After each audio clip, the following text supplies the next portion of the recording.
I interviewed you and Graham because I wanted to use that for my podcast. So that's what I got in trouble for. Graham Linehan was arrested at Heathrow Airport. He cited the interview I did with Graham Linehan.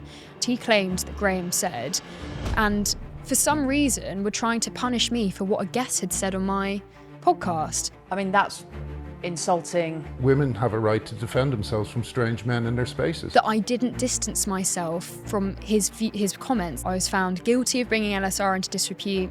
Basically, I was offered a re-education camp. My lawyer advises me that this is reminiscent of Stalinist Russia. You can't be having a professor of feminist studies who's a guy who thinks he's a woman. That's absurd. As students, you basically have no choice but to conform to gender ideology. A few people very close to me wanting to distance themselves from me. I'm sorry, but you can't come to this party because people are uncomfortable with you coming. Even my very, very good friend and brave friend, he was told by someone else he needs to make sure not to be seen in public with me. Things like the Gender Expression Fund that you'll find at every university now, so you can buy things like clothes, makeup, but also binders and tuckers. But the most shocking question out of all of the very shocking questions they asked me, the most shocking question was, oh my God. We made a documentary a few months ago with you in Leeds, which people should watch, and it's brilliant, and you were brilliant in it. Tell me what made you, and it's a big story here, the most talked about person on campus. Well, I have to say, if I'd been told a year ago that I'd be sat here right now, I don't know what I would have... I mean, obviously I wouldn't have believed anyone. But yeah, if I hadn't found Heretics, I really don't think I would have been thinking about the things that I think about now. You didn't tell me that. Was that... you was? Did I... I know, I don't think I mentioned it in the documentary. I should have. Afterwards, it's like... I remember you saying you didn't say that. It's like, yeah, I know I should have. But genuinely... you ask my family. I was absolutely obsessed, sending people links, being like, I can't believe no one's talking about this. But basically, I peaked as a TERF, as TERF say. When did you peak? Which is when you realise how awful trans ideology is. And that happened last summer. So I was sort of in the process of that this time last year. And then when I went back to university, I decided I wanted to start my own podcast, genuinely inspired by this sort of thing. And at the same time, I was going to be starting my committee role at Leeds Student Radio, and I was going to be the daytime editor, which meant I oversaw like talk shows. But I purposely made my podcast separate from LSR platforms because I knew they wouldn't want me with my having the conversations that I wanted to have. I know that they wouldn't have been comfortable with that. So I made sure to keep it all separate. And I've told this story before many times, but there are lots of things that I haven't been able to say up until now because I'm graduating. And so that's what I'm very excited to finally be able to say, because I've been waiting for this moment for a very long time. That's really exciting. Yeah. God. And yes, I just remembered now that we first met actually at the Battle of Ideas. Yeah. Before that, of course, and you were interviewing me. Was that for LSR or for your podcast? Yeah, so that's what was so ironic about it, was that it was my interview with Graham that I also did on the same day that got me into trouble. Sorry, yeah, with Graham Linehan, that got me into trouble with LSR. But we were at the Battle of Ideas on a press pass as LSR. And they knew it was a free speech festival. They did a ticket. Part of the deal was that we did a ticket giveaway as the radio station, and we got to go for free and interview people. But that's where I interviewed Graham. Obviously, I interviewed you and Graham in my personal capacity because I wanted to use that for my podcast, and there's absolutely no way they would have put that on their own on their own platforms. So that's what I got in trouble for. It's so mad. And then we obviously spoke because I used to go to Leeds as well, Yeah. and so there was that kind of link. And it's so weird that I, and now you as well, are these controversial characters, because we don't seem like that, I think, do we? Seem like I don't nice. think so. I'd hope so, yeah. I think we seem nice. So, okay, let's go a little bit into the actual story that people have heard before, because some of my audience won't have. So what was starting to happen? So after I published the interview with Graham on Spotify, he, the next day, published an article that I wrote for his Substack, and that article was titled something like Gender Madness on Campus.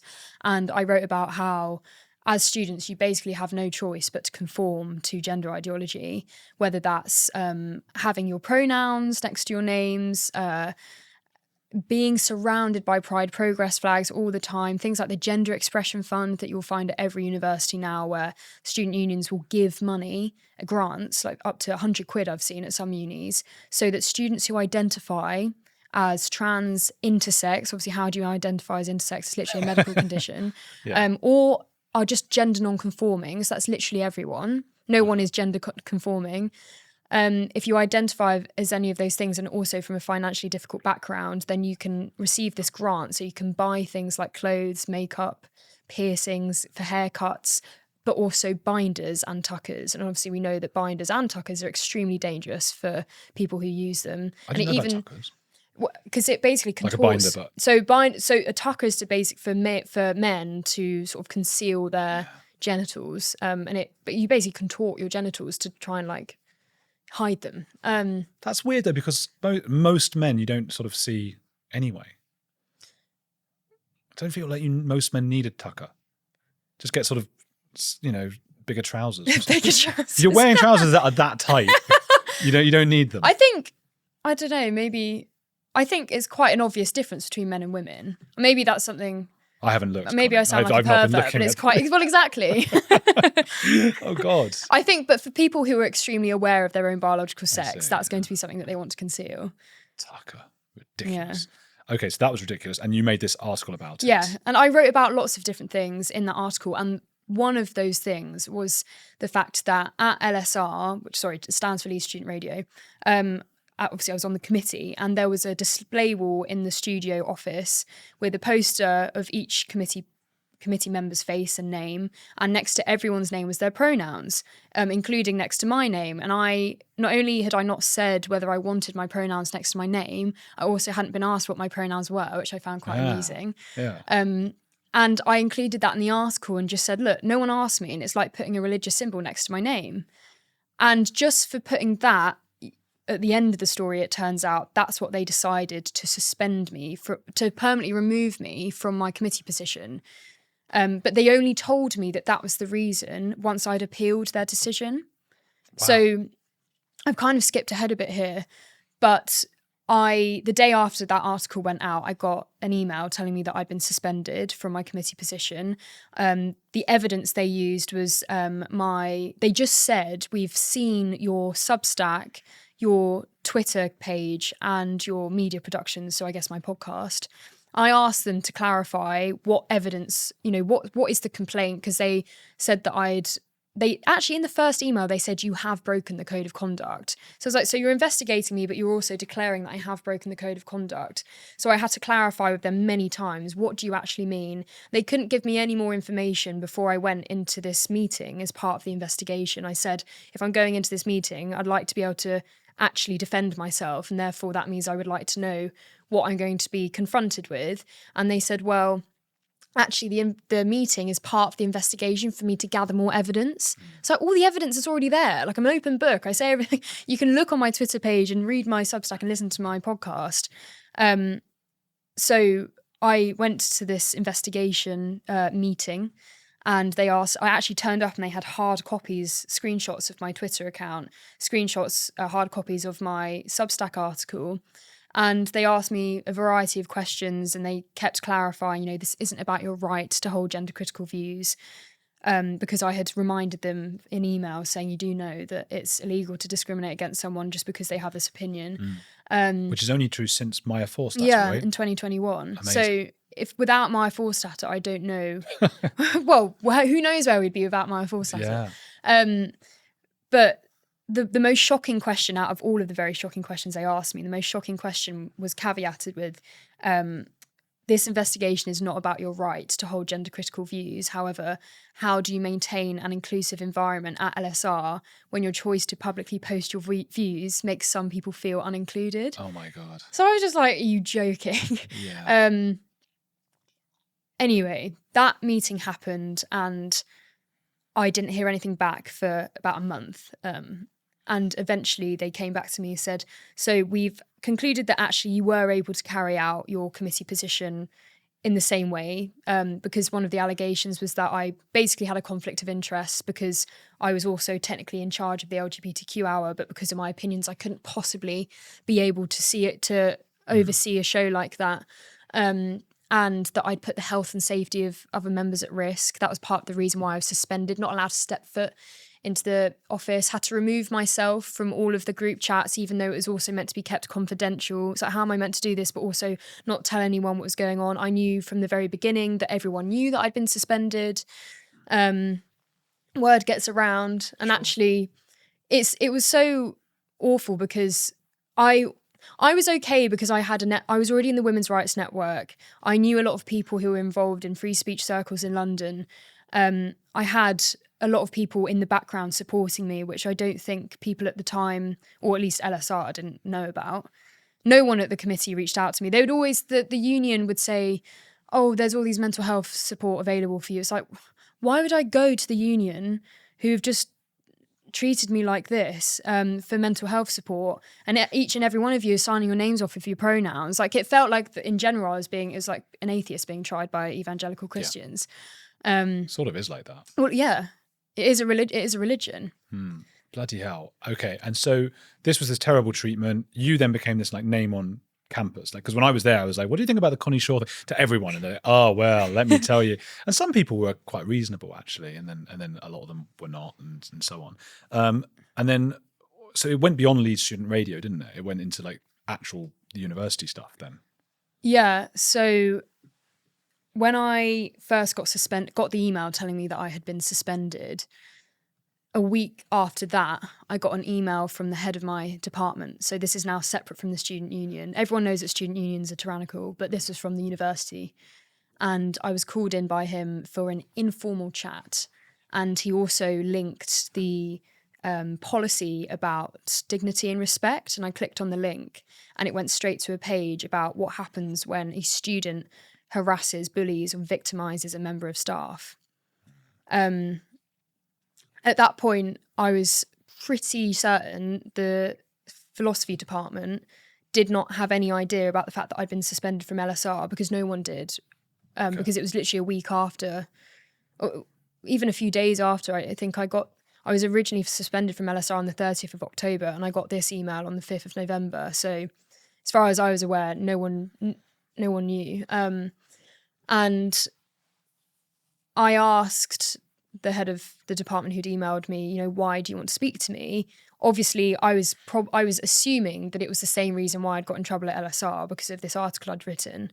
And he replied to me saying that he didn't explain why. He assumed that I knew why, and I did. And my assumption was correct. He named my lecturer, who I wrote about in this article, as one of the examples as to why it's very difficult to be a gender critical student at university. And for context, in that article, I wrote about how I was doing feminist philosophy as one of my modules, and one of the lecturers, because it was split between two, happened to be a man who identifies as a woman. And I didn't name him. But I explained how not only is 40% of the module about gender ideology, and this is a feminist, I think there should be a whole separate module for gender ideology. Sure. I'm not saying we shouldn't learn about it. God, I love talking and learning about it. But it felt really annoying to be doing feminist philosophy and have 40% of it basically debating whether men can be women. Yeah.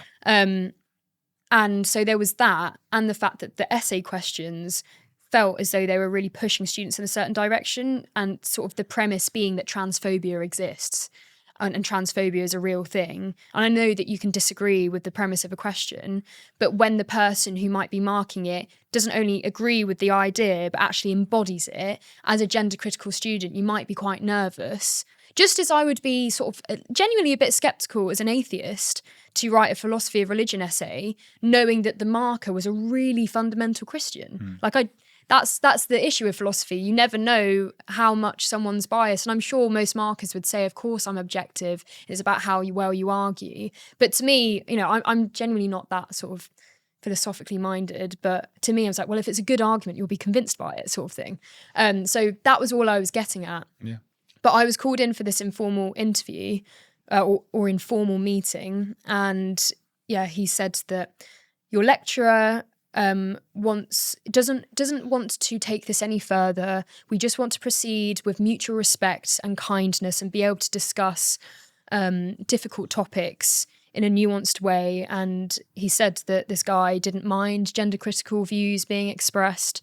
So I thought, okay, great, it's just me general chat. So I went and I asked if I could bring a friend, the same friend that I took to the meeting with Leeds Student Radio.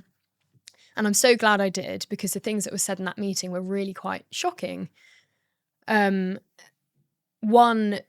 being that I had mentioned that on this module, there was one gender critical paper on the reading list. And I said, surely that's not fair when this is a really hotly debated topic and you're really not showing both sides. We're debating within gender ideologies in how do we define a woman on the premise that a woman isn't an adult human female, but we didn't actually discuss gender critical ideas on the face of it. And he said to me, well, if students want more to read, they can always ask. And I said, well, why is that up to a student? And he said that I really underestimated my peers. And he said, oh yeah, I know you think everyone's been brainwashed. I was like, oh. So it really felt like I was being mocked for how strident I felt. This is what, the head of the head of philosophy department, yeah. God. So there was that. And the other thing was that he said, no one's ever complained about this module before. And I said, that doesn't mean that there's nothing wrong with it. Well, look what happened to you. That's why people I didn't know, complain. exactly. And he said, that's what a paranoid person would say. I don't know what he meant by that. I think maybe he thought I sort of knew I was in trouble, so I needed to try and make out that someone else was at fault. The worst thing he said was, I've been friends with Kathleen Stock for 25 years. If she can be respectful, why can't you? Wow. And at the time, I didn't know what he was referring to because I wasn't actually aware of Kathleen Stock's stance on pronouns. Right. But afterwards, it occurred to me that I think it was because in the article, I didn't name this lecturer who taught me feminist philosophy because it was just a general... I couldn't write about the issue without covering that. Sure. Like, it felt so important to me. And it's about the ideas rather than... To me, like, trans ideology, it's his belief about himself that I just don't share. You can't be having, in my opinion, you can't be having a professor of feminist studies who's a guy who thinks he's a woman. That's absurd. That's absurd. Like, just to start with, done. And I know, I mean, are there that many men who I don't even like men teaching it. Not just because of that kind of like, oh, come on, let's bring women up. It's just the kind of man who I just don't trust that guy. Yeah. Sneaky man, probably abuses women. I'm not talking about anyone specific before someone sues me, someone who's a feminist man, but the feminist men, they're violent. Yeah. I do get what you mean. I wouldn't necessarily mind a man teaching it, but it felt like to be a man standing there saying I'm a woman. Imagine a guy teaching like African studies who like a white guy with just like a black face painted on. Well, it is. It's the same, is it not? Yeah. But yeah, so I realised that comment was about Kathleen Stock's stance on pronouns because she occasionally uses preferred pronouns. And I think she says something like it's up to the person and it doesn't make you a good or a bad person. It's just a matter of your own conscience as to whether you choose whether to call someone by their... And she sometimes chooses to use someone's preferred... A man, call him she if that's what he wants. But the idea that was being used as leverage and that... even Kathleen Stock isn't like this. So even how dare Kathleen. you? This is meant to be your sort of leader in this side of philosophy, and you're going even further than she does. So that was really quite like trying to use someone that I admire against me to suggest. And I was sat there thinking, I wonder what Kathleen would think if she heard this person say that. Yeah. So, and again, luckily I brought my friend with me, so I witnessed all of these comments. Which he would just say probably were normal, he would just be like, yeah, so what? Yeah. But at the end of this interview, he just basically said, and I was like terrified. I was like, Jesus Christ, what have I done? And he said, if you went any further, did anything like this again, then you might have disciplinary action taken against you. And he said, it wouldn't be me if it happened, but I'm just warning you because I don't want you to get in trouble. And I said, I really appreciate that. And I promise I will not do anything like this again because I'm in my last year of uni. I just want to graduate and get my degree. And so that was all put to bed. Obviously, I was wound up by it, but all put to bed. So that was sort of mid-November. And then in the meantime, I was still waiting to hear back from Leeds Student Radio about the outcome of my investigation to me. And it turns out I was found guilty of bringing LSR into disrepute. and the FSU, who had been helping me the whole time, the Free Speech Union, gave the story to the Telegraph when I was told that I'd been removed, and also if I wanted to run again as a committee member, I would have to provide a written apology to the wider membership. Struggle session. Yeah, and basically I was offered a re-education camp. They said you'd also have to take mandatory online training about like conduct on the internet. And so they gave the story to the Telegraph, and the next morning I woke up to messages from GB News saying, will you come on? And I happened to be in London anyway, so I just went on and it went really well. And then I did quite a few media rounds. And then it was on the Tuesday, 10th of December, I went on Julia Hartley-Brewer on Talk TV that day. And it was the day before you came up to Leeds to film the documentary. And I happened to be sat in Portcullis House with a load of women from the Women's Rights Network. And that was where I received the email that told from the head of philosophy department again, saying, having looked back at the material we discussed, it turns out I think there is a case to answer, despite the fact he told me that nothing would happen if I didn't do anything like this again. So I don't know what happened between the 5th of November and the 10th of December, other than what I was up to, and that was doing very successful media rounds about being removed from my committee position at Leeds Student Radio. They wanted to shut you up. Well, I couldn't possibly say, but it seemed very suspicious. Or pressure was being put on this guy. Yeah. And another thing on this letter that I received, the date on it was very suspicious as well, because the date on it was before I started doing media rounds. So I'm sure they would deny it, and that's fair enough, but it was quite like, so out of nowhere, suddenly after I've been doing all these media rounds about my gender critical views, and now you're saying that actually there is a case to answer. With regards to being abusive or whatever to the professor. And honestly, the letter was, I was terrified because I got an email originally just from the head of school just saying, by the way, you will be getting an email from the student cases team. That's the worst feeling. Yeah, and it was like, I don't know what this is going to say.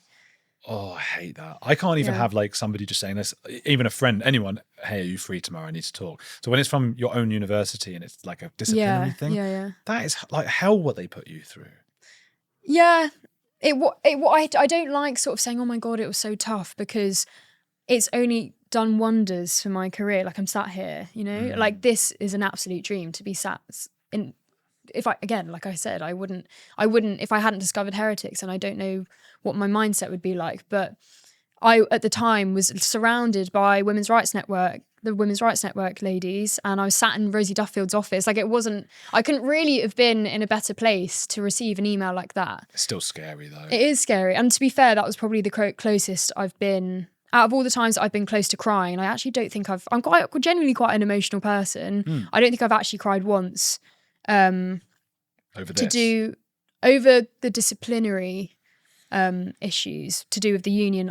I've been upset about social situations, but this was the first time when I was genuine, because I was so scared. I thought, what if I actually get expelled, then I'm just going to look like an idiot. But yeah, I was in a good place to receive the letter, but it was very scary, and the letter itself was quite shocking. Bloody hell. And so, well, I guess I want to ask what happened then, and also what is some of the news, the stuff you can finally talk about. Yeah, so in this letter, there were 5 allegations. Again, so this letter was from my head of philosophy school, who told me that he would not be launching disciplinary action. Not only would it not be happening as long as I didn't do anything more, if it did happen, then it wouldn't be from him. So the first allegation was that I had questioned the professionalism of my lecturer by suggesting, and this I'm obviously paraphrasing, but he alleged that I had said the only reason, he said that I said that he can't mark this essay, or she can't mark this essay, purely because she's a trans woman, which is, hopefully from what I've already explained, that's not the case. I was looking at it from the perspective of a gender critical student. Another allegation was that I had referred to this man as a trans-identified male, and he said that was a slur. He didn't provide any evidence for that being the case. He also claimed that I'd outed this person, which is a crazy concept in itself. It's like, it's so, everyone can see he's a man. Like most of these times, like you can, you know, and The idea that that people they've been outed because people would have otherwise. I thought it meant outed as a trans person, and I thought, well, hang on, well, that's the whole point. But you're saying outed that it's a man. Yeah. Christ Almighty! I thought part of the point was like, I'm actually secretly a man, but I'm looking like a woman. Well, yeah, I guess so. But but crucially, this guy talks on the internet about being trans. As in, it was public knowledge, and I don't think I would have. I don't know what I would. Maybe I would have written it differently. But I'd seen. I'd be like, oh yeah, he talks about being trans. It's fine. Yeah. And that was part of my defense as well. It was very easy to win that one. Another one was that he cited the interview I did with Graham Linehan, and he basically extracted a quote seriously out of context. He claimed that Graham said that my lecture was dishonest and corrupt for being trans, basically. But actually, we went back through the transcript, and Graham says at the start, I'm sure this guy's a lovely person, and I'm sure he's lovely to go to the pub with. However, it's dishonest and corrupt to claim that you're a woman when you're a man and then teach feminist philosophy. So they took that out of context, and for some reason were trying to punish me for what a guest had said on my podcast. They said that because I said to Graham that it was an honour to interview him, that I didn't distance myself from his comments and therefore indirectly endorsed them. We just had a sponsor pull out of this show, and they had the list of things, and one of them was defended J.K. Rowling, and it had like. Is that really the worst thing? I know, it had like. It had like a thing like in this minute, in this seconds, you defended J.K. Rowling. There was a list of things. That was one of like the 4 or 5 things. One of them was said that woke culture is destructive. Like that's where we're at now. Yeah. But I mean, again, for me, terrifying because when I was a student, I was like shit scared of everything. Like any sort of authority, any kind of, to put someone through that's bonkers. So those were the 5 things. Yes, I'm just trying to think if I've. Oh yeah, and misgendering. So he's and the other allegation was that in the podcast, Connie Shaw repeatedly misgenders the lecturer. And part in you can still listen to this episode on Spotify. I say in the conversation with Graham, I wonder whether I would be brave enough to misgender this guy to his face. And again, we use that as my defense in the sense that I am very aware that for some people this is very upsetting. But to me, it's a fundamental view that I hold that to call a man she is an assault on language. But I was just in conversation with Graham. I don't know whether I would be in general brave enough to misgender a trans person to their face. But they suggested that because I sort of wondered whether I would, that therefore basically made me guilty of doing it in reality. So yeah, they were the sorts of allegations that I was up against. Is that? I know, and so part of this whole thing was that I was being accused of harassing this member of staff because I'd called him a man, and they claimed that I had created an intimidating environment for him. And actually, the day that I received, going back a bit, when I received the email to come in for this informal meeting, it occurred to me that earlier on in that day, our feminist philosophy module lecture had been cancelled for everyone. And the next one was also cancelled even after we had the meeting. And in the email, it said, we'll be in touch when we find a way forward. And it was really ominous language. And I was thinking, this is clearly about me, because it was also the first lecture. It was half and half. It was the first lectures that this lecturer was going to be teaching. And I was thinking, it seems they're writing this as though everyone knows what's happened. Maybe it was completely incidental, but the lectures that he took happened online for the first 3 ones that he did. So every single student doing that module did not receive an in-person lecture because of you. Me, yeah. Well, not because of me, but because this lecturer felt harassed because I called him a man. Yeah. What a bizarre, twisted... Because outside of academia, I think most people watching this, most people everywhere, just would be like, what? For all of this? Even as I'm saying it, though, I feel like maybe I do sound like a really horrible person. I feel like some people would watch this and be like, well, how is this not harassment? But I don't think calling a man is harassment anyway. But to me, it felt... Someone needs to talk about this because it is a massive issue in general, students self-censoring and not being able to... I mean, we've just had the second part of the Alice Sullivan review, which has overwhelming evidence that lecturers in particular feel like they can't discuss these things because they're worried about losing their jobs or being cancelled by the student body. And so to me, it was like, well, if no one else is going to talk about it, there's no good me talking about it once I've left university, because I want something to change for me now. I want to receive the education that I'm paying for. And that means being able to discuss these things without being deplatformed, like told that I can't say these things. So maybe I do sound like a horrible person, but to me, it's just, I feel like it was right from wrong, and it felt very wrong to have a man who says he's a woman teaching me philosophy, like you were saying.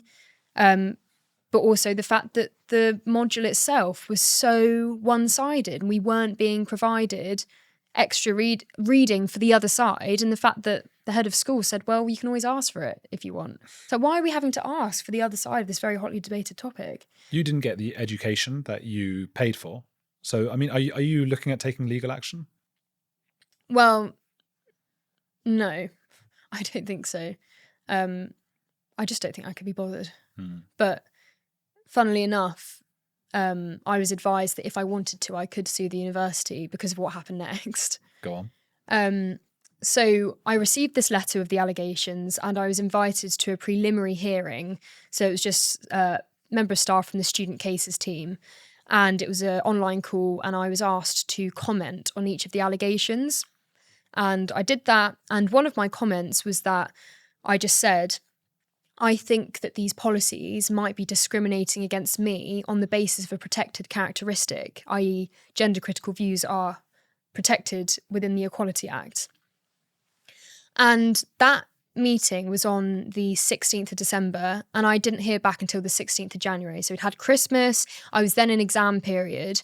So then whilst I was doing my essays, I got that email telling me that because I dared to say that I thought I might be being discriminated against, they decided to escalate things, which is obviously unlawful. That's an unlawful procedure. Yeah. That's victimization. And they said, we can explore these ideas further at a committee hearing. So some of these disciplinaries can be resolved at preliminary hearings, but once it goes to a committee hearing, the allegations automatically become classed as major or serious. And before that, mine was sort of classed as minor. Major or serious allegations, if you're found guilty, you can be fined up to £500 and suspended or just expelled. Wow. So at that point, that was again when I was really quite close to crying, because I was in the middle of writing an essay, so I got an email. I'm like, oh my God, maybe I should stop writing these essays because I'm about to be expelled. Like, do I keep doing my degree? So that was terrifying. And at that point, the FSU were like, this is genuinely ridiculous. So Toby Young wrote a letter to the Vice-Chancellor. He was that outraged. Like, I don't think is that normal for Toby to write letters to himself, to write letters to these people. But I wanted to. Do you remember? I was saying, you called me on the day when I just said, look what I've got. And you're like, who can I ring? Can I ring these people? Because you want to do something. I know, it's horrible. The anger that there's this institution, particularly the one I went to, I know. that are getting all Stasi and like all excited about they're like getting almost like aroused by their like, oh, look at our office of the committee of fuck off. Like you don't have any power. You're not clever. You're an idiot who's institutionalized. Yeah. Not you, Connie, in case anyone's just switched on. I'm talking about a figure at Leeds who's done this to you. So Toby wrote this letter to the Vice-Chancellor, basically saying to her, you need to call this off. As in, the procedure has been ridiculous. It's also arguably illegal because I'm being discriminated against on the basis of protected characteristic. And it was a very, very sternly worded letter, and I think understandably and justifiably so. But also at the same time, I had, as much as I'm so grateful for the FSU help, and without the FSU, I don't know if I'd have a degree, or I wouldn't have a job. But part of me felt like I don't want it to make it look like I think I'm a victim, because I wanted to show that I could fight whatever they were accusing me of and actually them realise their actions rather than someone telling them, even though sometimes that obviously needs to happen. But anyway, the Vice-Chancellor said, sorry, I can't do anything about this. It's not to do with me. It's basically what she said. And she also said, she said to Toby, if you happen to be in touch with Connie, could you let her know about the wellbeing support on offer at the university? Oh my God. Well, that's what I mean. It's so Stasi. Yeah. It's so like, oh, okay, a wellbeing officer who's like just going to give you more shit. Yeah. Shit. But as in, she could have said, that does sound really distressing. I'll get in touch, or make sure someone gets in touch with Connie from the university to let her know that there is support available, rather than saying to Toby, oh yeah, if you happen to speak to her, just let her know. Yeah, well-being, they're just going to hate you as well and try yeah. and tell you why you're wrong. Man. But at this point as well, I'm sorry, so many things happen that things come into my head and I'm like, oh my God, this happened as well. Yeah. After the sorry, I'm going back again.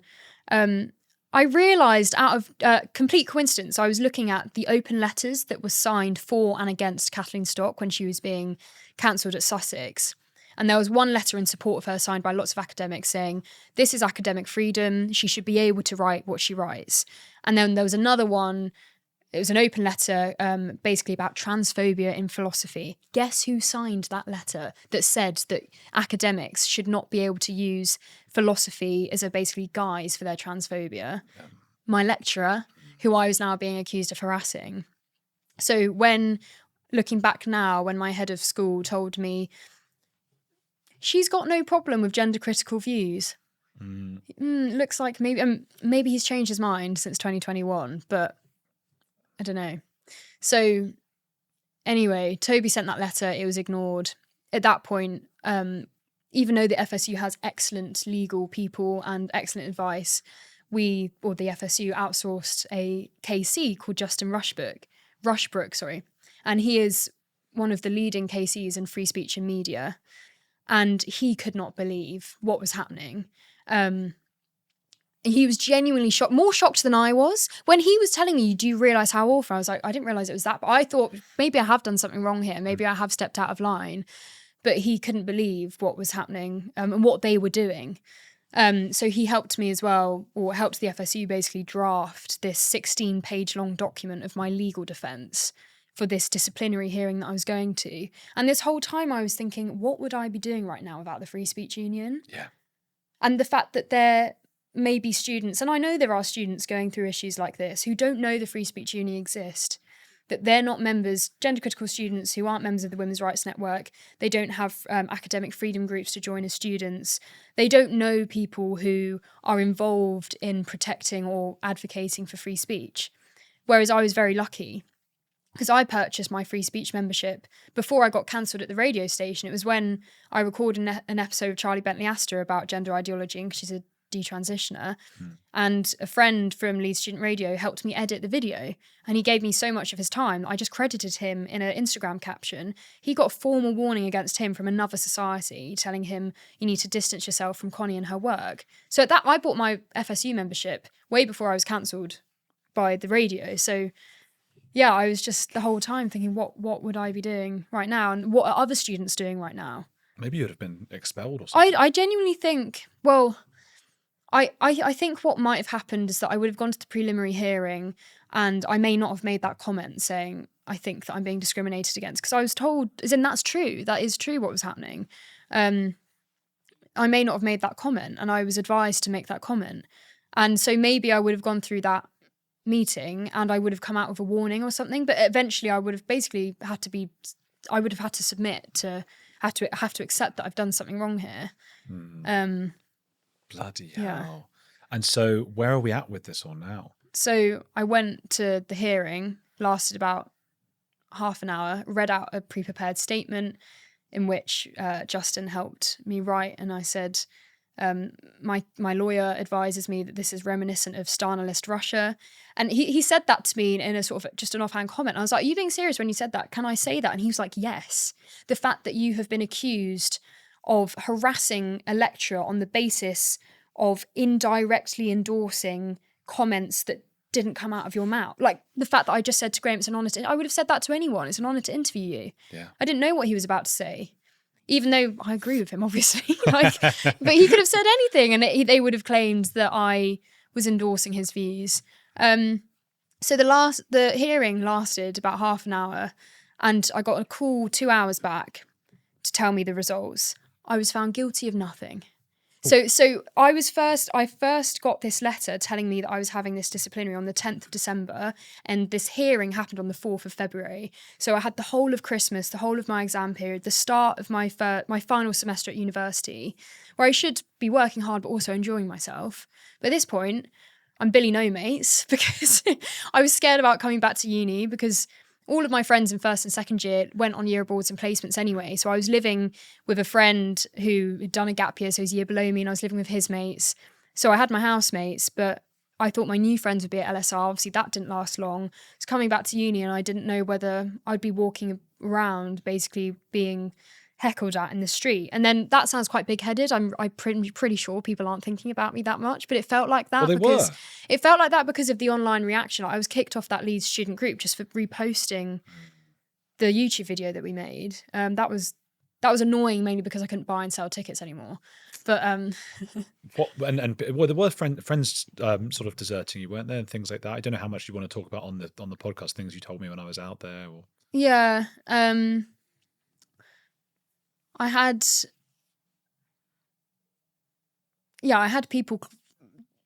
few people very close to me say things to me that I didn't think they'd ever say, and basically wanting to distance themselves from me, whether that was basically saying, look, I can't associate myself with you anymore, or I'm sorry, but you can't come to this party because people are uncomfortable with you coming.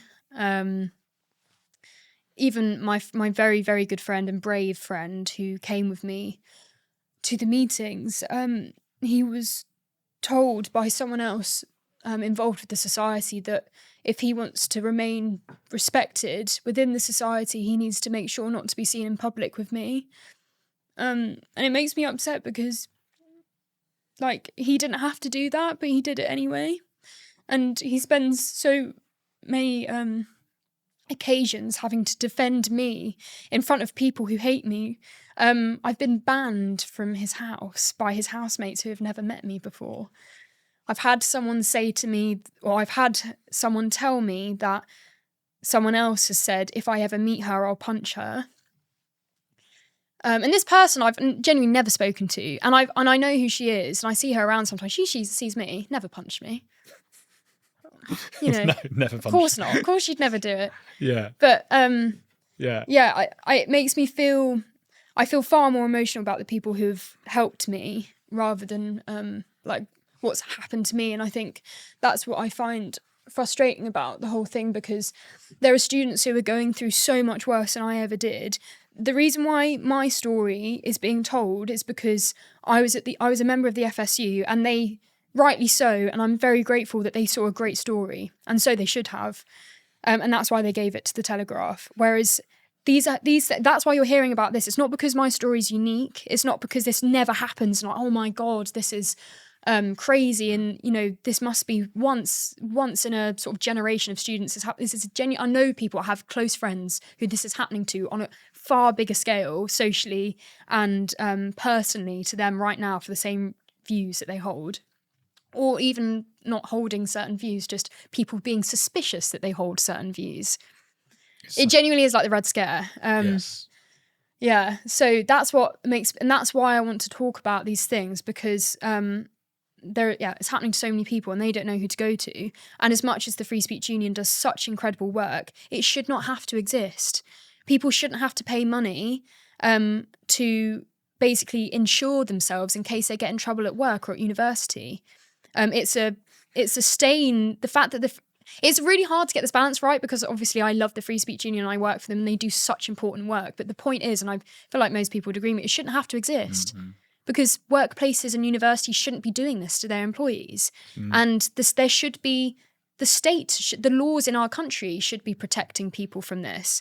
Employment tribunals should be protecting people from this, but there isn't that. So that's why we need the Free Speech Union. It's especially galling at universities where people are supposed to be learning about things like the Red Scare, McCarthyism, or the other side, and Stasi and Bolshevik, all of that stuff, and censorship every single time.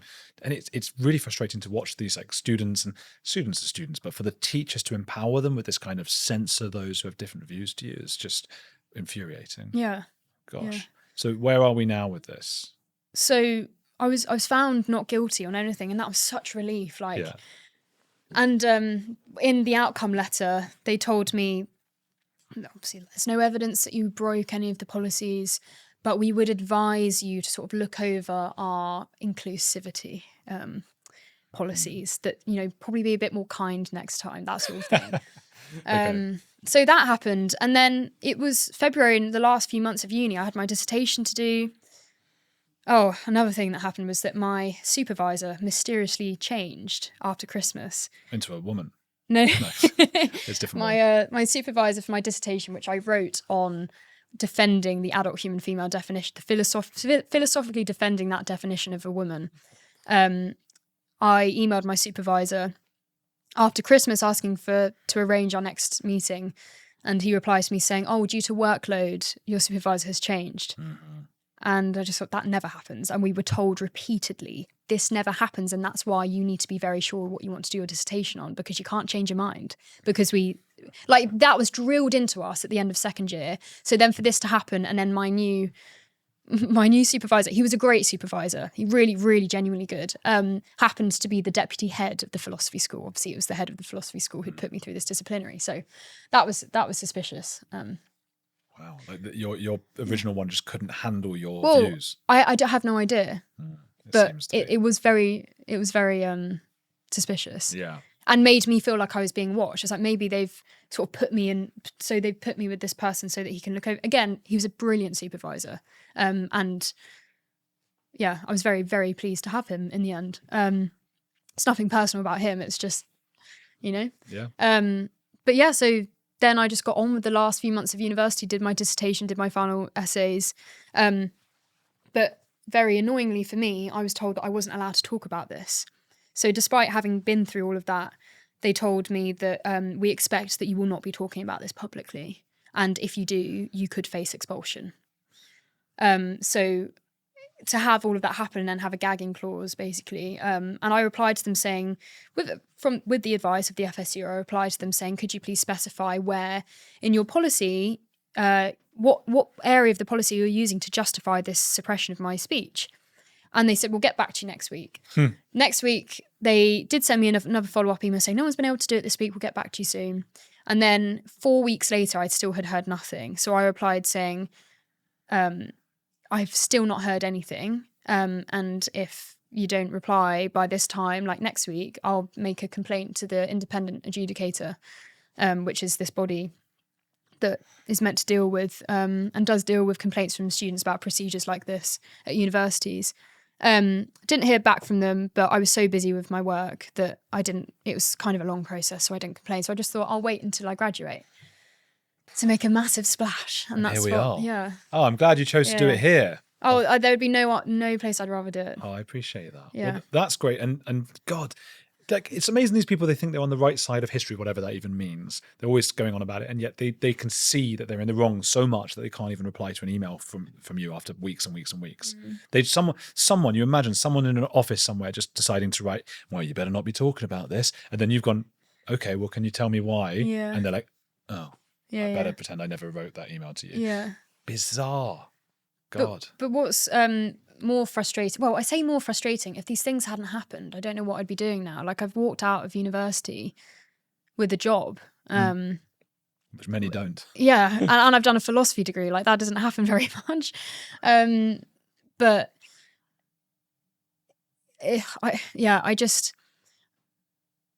I do wonder what they were thinking when they received that 16-page long defense, because these are just members of staff who were sitting on this committee trying me or trialing me, and very obviously proper legal language written like a proper thing. When I was reading it, I was like, hell yeah, like this is so good. But the point is that had the Higher Education Freedom of Speech Act been in power, and it will be enforced by the 1st of August this year, I wouldn't have not been allowed to speak about this, because part of the guidance is that you can't stop people from talking about disciplinary procedures. So that, they still have tried. Yeah. They still would have. Oh, I don't think they're aware of these rules and things. Well, the thing is, it's not a rule at the moment. So I guess they can technically say that, I think. But from next year, they definitely won't be allowed to do that. And also, they won't be allowed to deal with vexatious complaints. And in general, freedom of speech will be far more robustly protected because of the guidance that's come out. That you're able to get a job straight away, as you speak about, it's actually worked out quite well for you, I think. But that's a sign of this community, including the viewers watching this, gathering around and saying, no, we're not accepting this anymore. Doesn't mean that we're going to be horrible. It doesn't mean we're going to start attacking trans people or, anything like that. It's just, we don't believe your religion, okay? And we're not going to allow you to trample on people and trample on free speech. And we're going to try and lift up those who speak out. It's the only way to really do it, isn't it? You incentivize people. I think I found that people's beliefs form not in the pursuit of knowledge, but in what makes them feel good because of people around them. We actually believe things because of that. So the more incentives we give to people to believe truth and science, the more they will. And I think you're a shining example of that. Yeah, perhaps. But it almost, it makes me, I just feel guilt, and my whole life really does feel like a massive dream. Like I couldn't, like I was saying earlier, if I'd been told a year ago that this is what I'd be doing and I'd be being paid to talk about something that I love. I mean, how lucky is that, having a job like that straight after university? And so in many ways, I'm extremely grateful that Leeds Student Radio decided to take this action against me. I wonder whether they regret it now, because I bet it's always the way. You'd be fuming, wouldn't you, if you wanted to stop this person, someone saying what they're saying, and actually what you've done is just created a monster. Just amplified them. Yeah. But that's always the way. And that's the thing that companies are just not realizing. And that's like the sponsors who have pulled out of this show because of things I've said about defending J.K. Rowling. In that instance, I didn't really do it because I just can't be bothered to go through the rigmarole. But many times they do something like that because really all they care about is like, are people going to stop buying our product or whatever because we're linked to this Nazi or something. But then if we then push it out on Twitter or something, it makes it much worse for those people. And that's the only way we do it, which, so they will see you, they will see what would happen. And maybe the next Connie Shaw next year at Leeds University won't get quite the same treatment. That's what we got to hope. Yeah. But I think, I don't know how to put it, that. I think I feel it's almost like survivor's guilt, because had this happened sort of it might not be happening to other people now because of that, and then they won't sort of get the outcome, because it still is really brave to have an opinion and say it when you know that people won't just disagree but actively think that you are a horrible person. Like, I've been told that I spread hate for a career, like by someone that I consider a friend. And so that when you know that that's really what people think that you're doing, it is very brave to say these things. And I was just so lucky, the fact that it was my last year at university. My dream was to be a producer at LBC. So I was planning to be applying for a broadcast journalism master's at London City. And then all of this stuff happened. And I was like, well, I don't really need to do that anymore because I'm doing this now. Like, I always saw myself as being behind the mic, and because I always thought producers, they're pulling the strings, they're deciding who the callers are going to be. So they're sort of controlling the direction of the show. So yeah, I never really saw myself as being like talking into a mic, but maybe you will be. Yeah, and you could end up at LBC or something like that. I mean, to start, I mean, you are relatively young still. I mean, in terms of like in 10, 20 years of speaking, you might be like, I thought this before you came on. I thought, gosh, she might, I might be talking to the future. I don't know. Who's a famous person on the radio? I can't think of any. Who's like a famous person? Emily Maitlis? Yeah, Emily Maitlis, but with backbone, right? With some courage, not calling anyone racist for talking about the grooming gangs, for example, right? So that's hopefully where this goes. And yeah, what about free speech in general? You're at the FSU. I know you know a lot about this. What about you were talking about the levels at the moment and where Britain is compared to where it was? So literally the other day, a report came out that says that the UK has been bumped down a league in terms of countries that have the most free speech. And obviously, with the UK, we're like one of the most liberal countries on the planet. But we're now in the second in a category below because of what's going on now. And we're in the same category as like Colombia and Nigeria, South Africa.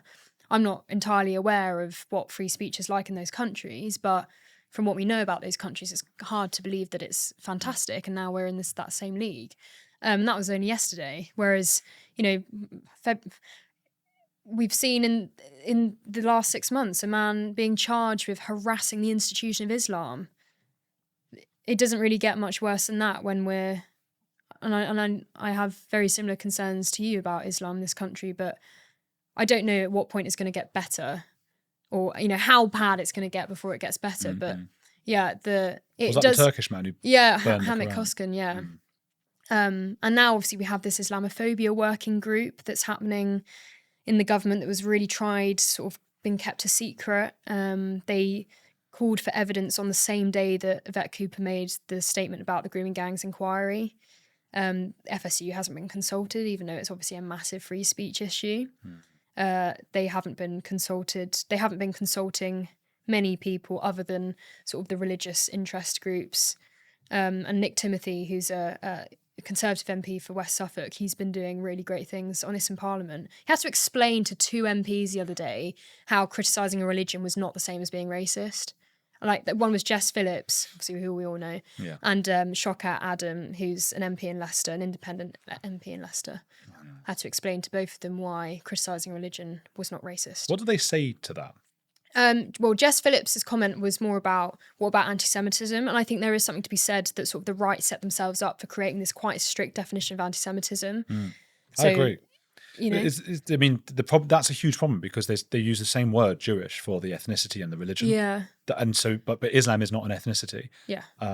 Jewish is, and many of us are secular. I'm atheist. So it's really frustrating that someone, might say, hey, you're big-nosed, whatever, which is an ethnicity thing. And I'm sort of, then people will sort of conflate that, well, it's a religion. And it's like, well, that's nothing to do with the noses, is it? So I think what does help the case is that anti-Semitism, like, a Semite is a Jewish person. The Semite is a set of languages, the Semitic languages. Oh, okay. So that's why it's so not cleared up. It's not great. I always assumed that basically referred to people of the Jewish race. Unfortunately, there are some Semitic languages that are sort of African, so you get a lot of anti-Semitic, let's say, or anti-Jewish people, black people who are like, you're not even the original Semitic race. How can you call me anti-Semitic? I'm from the Semitic languages. So it's also, I get what you're saying because it's instead of saying anti-Jewish. Yeah, but it's not judophobia. Like, that's the equivalent. Yeah. And that's, if you want to have a go at kosher stuff, if you want to have a go at the rabbis talking about this and that, you have to be able to. And I think it's one of the biggest problems we have in our society, that there's the same word, Jewish, for the ethnicity and religion, because it gives them that free ride to Islam, which people then go, well, you can't have a go at Judaism, so why can you? And it's like, no, you should be able to have a go at Judaism, but that's not what people are saying. They're saying you guys eat babies because of your ethnicity. Yeah. You are the guys with the big nose. You're cheap with your money. It's about an ethnicity and culture. They're not talking about, although culture you should be able to attack as well, to be honest. But they're talking about immutable features. That's when people are going, hang on, you shouldn't say that. You wouldn't talk badly about an Arab or a black person or something like that. And Islam is getting through under that because of the way Jewish and the word is set up. It's a semantics thing. Yeah. Really frustrating. They were very explicit in 2018. The Labour Party adopted a definition of Islam that had been established in a all-party parliamentary group that said that Islamophobia was rooted in racism, and an example of that was coverage of the grooming gangs. They really heavily, it's written really badly, I think, in the report, because every time I say it feels like I'm sort of exaggerating. It literally says the grooming gangs is an example of anti-Muslim racism. Wow. And you read it back and that is literally what it says. It really doesn't explain what it means by that. Is in they could say, look, saying that every Muslim is responsible or part of a grooming gang. It doesn't say in that same paragraph, at least, it doesn't say that. It just sort of has this throwaway comment. You're like, whoa. You know what though? This is going to sound extreme, but like, okay, so Scientology, everybody criticizes that the whole time, right? That's a religion, just the same as Islam and Judaism. People might say, oh, it's not as old, and no, it's not. But as far as I'm concerned, it's a religion just like those other ones, even though it was only made a religion for tax purposes. And you can make assumptions about all Scientologists, because to be a Scientologist means you hold a certain belief, you adhere to that set of practices. So I do feel like you should be able to say everyone who considers themselves to be a religious Jew or a religious Scientologist or a religious Muslim does adhere to a set of practices that I don't think are right. I think we should be able to say that. Yeah. We live in a bad world. I don't know what's going to happen. It's really, really stressful. But look, I've got another question for you. But first, where can people find all your stuff? So my X is just _ Connie Shaw, and I'm on Instagram the opposite way around, so just Connie Shaw _. Okay. Yeah. It's annoying having to change it around, isn't it? We'll put the links to that below. And who is a heretic you admire? Christopher Hitchens. And I genuinely, I've always thought when I first started watching Heretics, who would I say? And it's always been Christopher Hitchens. I'm not one of those people like, oh, who would I say? I've always been prepared for this moment. Christopher Hitchens, yeah. What did you think of his article about women aren't funny? I haven't actually read it. So my obsession with Christopher Hitchens was from when I was at school and I was obsessed with New Atheism. And I just started watching YouTube videos and I would just watch all of his speeches. I'm much more of a listener rather than reader, which I need to start reading more. And I have read God Is Not Great, but I do have his books. I just need to get around to reading them. But I do find all of that stuff fascinating. And this is what annoys me slightly about feminism in general. It doesn't really apply to one sort of gender critical or inclusive feminism, but I feel like there are more biological differences than we're happy to admit. And it's very hard to say that without being accused of genuinely being biological essentialist and suggesting that there are some things that women shouldn't do. But I just think, for example, Rachel Reeves crying yesterday in PMQs, on Wednesday. I think most women know what it's like to be sat there trying as hard as you can not to cry. Like I was there just a few minutes ago. And like you've said before, you just, as a man, you don't have that urge. And you hear about women who take testosterone, they couldn't cry anymore. Yeah. And it doesn't mean that she's not good enough for her job. It's just that sometimes that is, and it's not because she's a woman either, but also some people are being so harsh when actually sometimes you just can't help it but cry. And that is part of being female sometimes. Apparently and that's okay. Churchill cried quite a lot. Well, yeah. Yeah, I feel a bit bad for that. We don't need to jump on her when she's down. And like, who knows what's going on in her private life as well. And you're right. I think there might be a biological difference that makes women more, even like the shape of the tear ducts or something and the hormones that makes women more likely to cry. There are those differences on it. It's really complicated. That Hitchens, people should read that article about why women aren't funny. I mean, he's just trying to like piss people off. I also wasn't suggesting that women aren't funny because of their biology. That probably is like, that's what he is suggests. that what he's saying? Okay, yeah, I need to read it. The biological evolution of I can't remember exactly how it all works, but men needing to attract a mate. Yeah, in actually, a different way. that does make. And to be honest, again, this makes me sound like a massive pick me. I mean, that's what people say. I have quite a dark sense of humor, and actually, a lot of the time, so like my male friends think it's so cool that I have this opinion, and that I would say that I'm, by today's standards, right wing, whatever that means. Based. But girls find that a lot harder to deal with because they're all about being kind a lot of the time, and you can't have a laugh with them and you can't take the mick out of them like you can with your male friends. That was Hitchens' point. Because women have to be very serious because they are the ones evolutionarily who are looking after the babies, and it's like something that's funny for a man out in the woods hunting isn't so funny for a woman who's looking after the baby, most of whom died. So that's why women are like very serious, and they're judges of what is funny and what, you have to be very funny as a man for a woman sometimes on average to laugh. So there's that. He also made that point of like it was something like, and he wrote it beautifully, but like the core of all humor is the proximity of the sex organs to the excrement or something. Like it's just with such ridiculous things, and that's just funny. So yeah, I don't know. It's a pick me. I learned my wife had to explain that to me the other day. I'm getting to that age where like people call me a pick me all the time. Pick me, sort of. And that's another. Sorry to mention this as well, but one of the reasons why I feel bad about people being, oh, you're so brave, is that, and I think it's really interesting that actually being cancelled now could be seen as a new victimhood identity. Yeah. That I'm sort of like, oh, poor me, I get that. It's really hard. It's somewhere in between, isn't it? Because at the same time, sometimes things are pretty shitty. Sometimes people do shitty things to us, and we have to at least be able to go, yeah, I was a bit of a victim of the thing that happened. I'm not going to make it my identity, but I can talk about it and say, hey, I'm pissed off. I was pissed. My story, with the BBC and all that, and white man, like I was in that moment very much a victim, and I don't like, it feels a bit icky, doesn't it? But at the same time, like, fuck them. I'm angry about what's happened. I suppose you want to feel angry instead of like defenseless victim. Yeah, I get that.